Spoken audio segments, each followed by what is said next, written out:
Hey everyone, this is Michael for Spirit Comics. Welcome to my channel.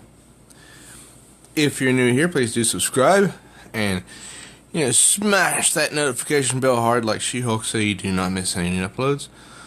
Also, if you're a returning subscriber and you've just watched this video, please tell me that you got the notification for this review. It'll be a great help to me. Also, please do drop me some thumbs up for this video, please do. And, share it with other people who might enjoy it as well. Now, this is part of the 25 days of comic book reviews, which is almost finished. This is day 23. On the 23rd day of Christmas, my true love gave to me a Star Trek versus Transformers story. This is issue number 1. This is from IDW. I did not think I would be buying anything from them ever again. I followed the Optimus Prime comic book for quite a while, and it came to a close at issue 26. But this, I read through this. I read this, all of it, and this is just fun. There's no social issues presented in here at all that hamper a comic book. And I love the artwork. This is going back to the 1980s. I remember, I think it's either the first or second episode of the Transformers. Optimus Prime fights Megatron on some bridge and takes out this battle axe from his arm. And I'm not sure who that is. Probably one of the newer characters. Classic Bumblebee. And what's more, I think this is the original crew of Star Trek. And I'm talking about Shatner, Nimoy, and the rest. So it opens up with the captain giving a log entry saying that the Enterprise was called to Cygnus 7. It's a remote lithium mine very close to the Klingon border. And something happens that Uhura cannot scan near the mining planet, and Spock confirms it. So 4 of them go down to the planet to investigate, and this is what they see. This planet, this mining colony, being under attack. This is a beautiful 2 pages. This is called Prime's Directive, Part 1. And there's Sulu saying, "Oh my," like George Takei has become famous for, in recent years. And so the crew gets cover, and Kirk finds out that he cannot contact the Enterprise.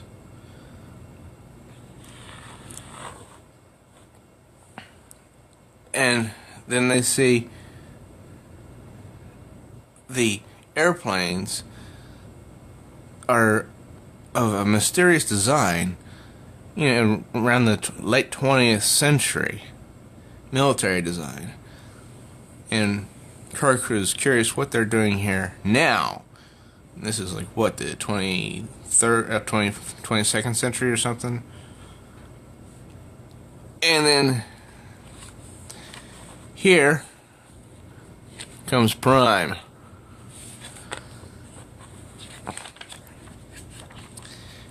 So they see Prime coming, and I love it. The writer used the famous Star Trek's slogan, Spock says, "Hold your fire, Mr. Sulu. There may be more to this situation than meets the eye."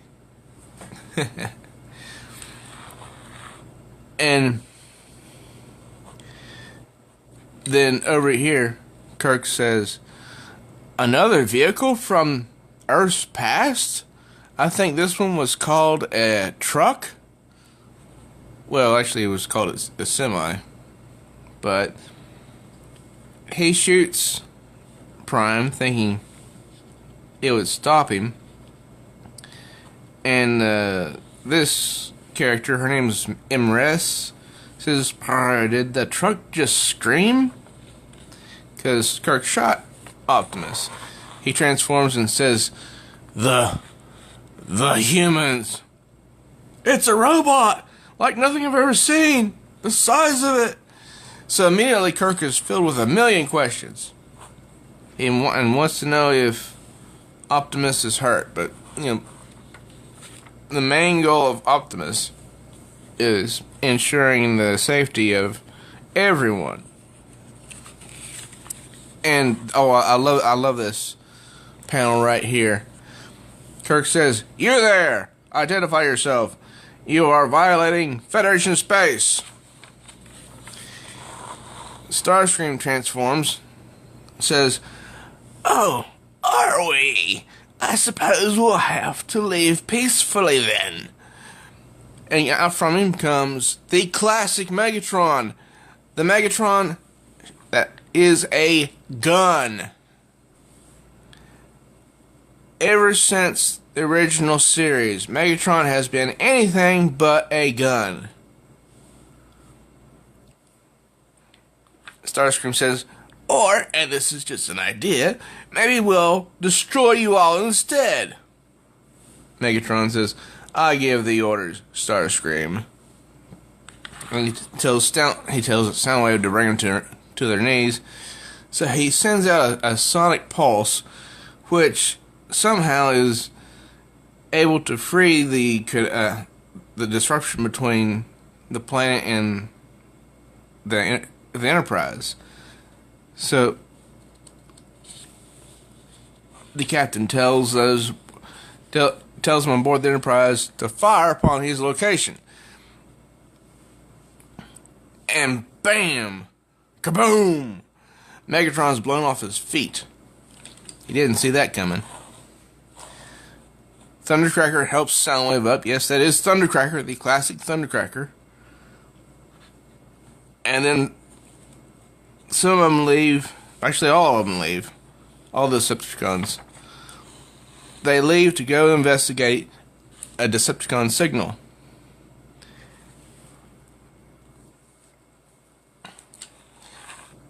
Kirk calls both McCoy and Scotty down to help him with some scans, and he wants McCoy to examine Optimus Prime. And McCoy says, "Damn it, Jim, I'm a doctor, not a mechanic." I mean, this even looks like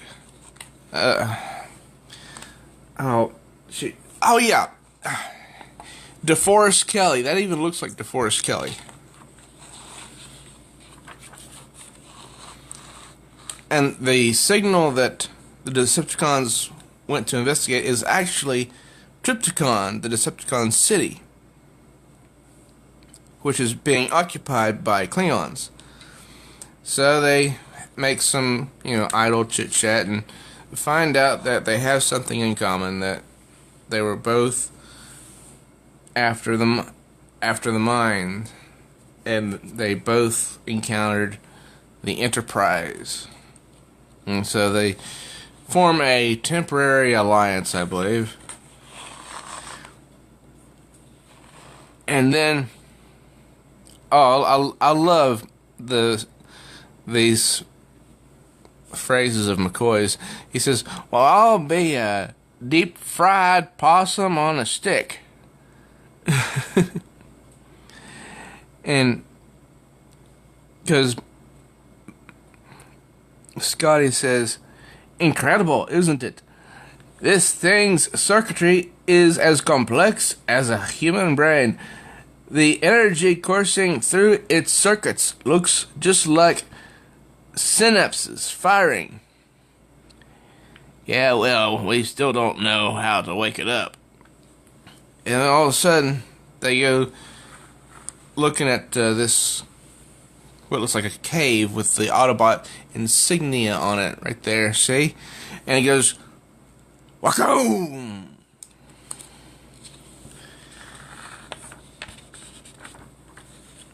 And on the other page, it's RC and one I don't know, Jazz, Ratchet, Bumblebee, and they're none too happy when they see humans. You're the last thing we want to see. What have you done with Optimus Prime? To be continued. And this gives a little picture of what's coming in the next issue. So for a first issue, I thought this was really fun. To me, this was a fun read, and I enjoyed it. Particularly the use of the classic Star Trek humor. Also the artwork that depicts the Autobots and Decepticons as they originally were. Now, there wasn't a whole lot of interaction between the Autobots in this first issue, but maybe that'll change in the second issue. And apparently there is some, you could say animosity between Jazz and humans for some reason. And how did they get locked up in that, in that big cave? I don't know. Well, I have to wait till issue 2, and I have that, here with me, and I'll get to that probably next week sometime.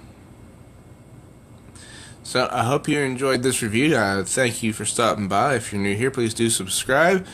Smack that notification bell hard, and hopefully you'll get the notifications when they come out. I know YouTube's a little bit iffy about that. And if you're a returning subscriber and you did enjoy this review, please do like it and share with others. Give me those thumbs up because they do help. And again, I thank you for stopping by. I am Michael for Spirit Comics. Till next time, true readers, this has been Star Trek vs. Transformers #1, reviewed by myself on Spirit Comics, my own little channel here on YouTube. Till next time, true readers.